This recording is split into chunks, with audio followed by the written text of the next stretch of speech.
Then one day we're at the laundromat, and I repeated again that there's no way I can know what he's doing when he chirped at me that, oh well, you knew where I was, or something to that effect. And I said, John, there's no way I could know where you're at any given time. And that was when he physically assaulted me. He punched me in the shoulder, became very irate, very aggressive. Didn't know if he was going to hit me a second time or not, but I got out of the car and made sure that he didn't. And then that I let that slide. I should have called the police right then, but I was a dumbass and I didn't do it. So I let it slide. And so then I go and the time passes. I go and I'm at McDonald's, and I get some random woman comes up.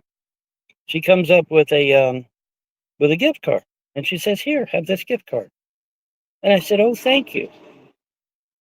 I think she says, "Oh, thank you," and it was $11 gift card to get food at McDonald's. And I said, "Well, thank you. That I appreciate that." All right, so I get the card and I'm holding on to it, and then we move to another location, and so I go into the McDonald's at that location, and it was early morning, and I used my gift card to buy me some breakfast. And John comes in, sees that I'm eating breakfast, and absolutely flies off the handle, screaming even, "Where did you get that money? Where did you get money for food? I didn't know you had money." And I said, "Well, a good Samaritan gave me a gift card at McDonald's to eat on." "I don't believe that. Take your card up there and show me." I said, "Look, John, there's cards right there. You get the card, you activate it, and you can get food." "Oh no, that can't be right." And so I had to take the card that does work, and because the other cards don't work, you got to activate them. But I took the card that was given to me by this lady, and I had to take it up there and waste what little bit of money was left on it to show John that it did work. But that didn't appease him even then. Even then he started, and that just made him angrier. He got even more angry. And so I went back, and I didn't know he was getting more angry, by the way. So I went back, sit down, started eating my food again. And he comes back to where I'm sitting and literally gets angry with me and grabs me by the throat and says, "I ought to kill you for hiding money from me. You're hiding money from me." And he kept repeating it over and over. "You're hiding money from me." Well, gee, I know where you got that from, John. You got that from the trolls, because the trolls were the one that gave you that idea. That's where they got it from. That's where you got that from. But anyways, so needless to say, this is twice now he's physically assaulted me, and he is. I'm going to get a restraining order. He's not to come anywhere near me. And of course, if he does, he goes to jail. And now I could go right now, file a report, throw his ass in jail, but I'm not going to do it because he doesn't need jail. What he needs to be in a facility that will give him good care and straighten out his life. Now, I am led to believe that you don't always stay there permanently. If you have a temporary condition and they can get it straightened out, you're free to go after they get it squared away. All right. So he doesn't necessarily have to be there permanently, but I think he needs to be in a facility where he can get good care, where they can get him ironed out, figure out what his problems is, and get him taken care of. Because I can state categorically that there's been numerous times when he has said, when he talked about committing suicide, when he's talked about harming others and doing this and doing that. That's not normal. Okay, that's abnormal behavior. Something is wrong, and it sure as fuck ain't me. So he needs care. He needs to be in a facility where he can get good care. But now, John needs to understand if he comes around me, he's going to go to jail because I'm getting a restraining order. I don't have a choice. Now, in addition to that, I am under advisement to probably leave the state anyway. And so I'm thinking seriously about that as well. And just go into parts unknown. I don't know if I'll actually go back to my home state of Ohio or not. I may just put down stakes in someplace else. I don't know yet. But this is insanity, and the trolls act this shit on. The trolls are the ones that and started this and got him all upset, knowing that he's not stable. Folks, when somebody's threatening suicide, they're not stable. But you trolls kept aggravating and aggravating and aggravating him, knowing that he's said numerous times about committing suicide. Somebody that talks about suicide ain't stable. You don't sit there and mess with somebody that ain't stable, trolls. Okay, you messed his brain up even worse. So now he's flying off the handle. I heard he's threatened to bust my car windows and steal my battery and kill me and everything else. Well, see, that's you trolls that did that. What you said, remember, it was Thursday, the day he blew up at you, Yeah. right? And you said you thought he was in court the day before. What is your Yes, theory sir. on this? What is your Well, theory on what happened? he admitted he was in court. He admitted he was in court. Okay. Can you I don't tell us know. what I don't that's know what about? for though. I don't know what for though. But he admitted he was in court. He absolutely did. He absolutely admitted he was in court. But I don't know what for. Do you think John is on probation to stay and has to stay in New Jersey?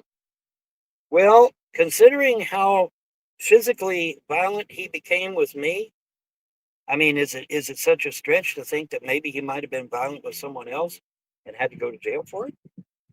Not really. Now I don't know, obviously. But I mean, if he had to go to court, he had to go to court for something. And I'm sure it wasn't good. Because when he came back, he was very sourpuss about it. So apparently it didn't go great at the courthouse. But yeah, I mean, and I told Candace the same thing. I said, don't you dare come here to New Jersey. If he can be physically violent with me, he'd definitely be physically violent with you. You don't need to be around that man. He's not stable. He needs to get in a facility where he can get good care. John is living in his car when I get here. He's not in his apartment. And I'm like, uh-oh, this can't be good. And so I'm wondering what in the hell happened to the apartment. And so I confronted him and I said, hey, what happened to your apartment, John? He said, well, I couldn't afford the rent. It was too damn high. So I had to get out of my apartment. I'm like, oh, well, shit, that sucks. Well, when are you going to get a cheaper apartment? When are you going to get a less expensive apartment? He said, oh, I've decided to sleep in my car. And I'm like, what? He said, I've decided to sleep in my car. I want to save up money for a house. All right. Now, what you got to understand, ladies and gentlemen, is that a house here in this area, it runs anywhere from $2 to $3 million. They are not cheap. They're expensive houses. All right. So now, in order for him to save up 1 year for a house, he would have to have saved up hundreds of thousands of dollars. Otherwise, his mortgage payment would be about $3,000 or $4,000 a month. So here's a man that's got money in the bank, lots of it apparently, because remember he's saving up for a house. And so I'm like, okay, everything's cool. He's got money, and so you know, and so I'm dumbing me though. I should have been using my food stamps instead of my money, but he had to pinch it for wanting to eat fast food all the time. And I even told him, I said, John, fast food's too damn expensive. We'll go broke. We gotta come up with a plan. No, we don't need no plan, he says. We'll be fine. And so I ended up spending all my money on fast food and $650, folks. Let that sink in. Just on fast food, McDonald's, Burger King, that sort of thing. And that's insane. But that's New Jersey for you. New Jersey's too damn expensive. So is New York. So is California, LA, California. So anyway, you spend all that money for nothing. And so now I'm flat broke. So now what I need donations to my Cash App, and I'm just gonna go. I'm just gonna go somewhere else. John is not well. He is obviously not well, and he decided that he would. Well, first, wait a minute. Before I get to that part, let me back up. John became very upset because I told him that I can't use GPS. And I guess he misinterpreted that to mean that I'm too stupid to use GPS. No, I'm not too stupid to use GPS. I can't use GPS because I don't have internet. You cannot run GPS without internet. Try it, folks. You can't. You have to have internet. So I couldn't have gotten all these jobs he claims I could have gotten because I don't have GPS and I don't know this area. So there's no way that I could have done what he wanted me to do. It's impossible. And then he becomes belligerent when I told him that there is no physical way or otherwise, for that matter, that I can know his every waking moment of every waking day, which is the truth. And at this, he flew off the handle. Well, I was at work and I did this and I did that. I said, no, actually, I don't. I mean, what if you go into work and then they say, we don't need you today. Go back home. Am I going to know where you're at after that? No. Am I going to know what you're doing if you only work half a day? No. So I mean, there's no way that when he's not around, that I can know what he's doing. It's physically impossible unless I read his mind, which, by the way, is a violation of the law. It's invasion of privacy. But anyways, so he became very belligerent over that, became very belligerent over the fact that I could not use GPS, and decided that he was going to be very cantankerous and whatnot. And so, that proceeded and proceeded and proceeded. And, the only thing left for me to do is try to get somewhere nice and quiet, nice and peaceful, and get the hell out of New Jersey. It's too expensive to live here anyway. Jersey is not far behind New York as far as cost. So I just need to go someplace cheaper, someplace that's more affordable, and try to get me a little one-room efficiency or something. Or what I'd like to do is share an apartment with with another gamer. That's what I'd like to do. That would be ideal, because then I set up my computer and I game right along with them on their game, and then because a gamer understands. Gamer understands. When you're on the computer a lot. Non-gamer, no, they ain't gonna understand. Why are you on the computer all the time? Same. Well, and you got to try to explain it.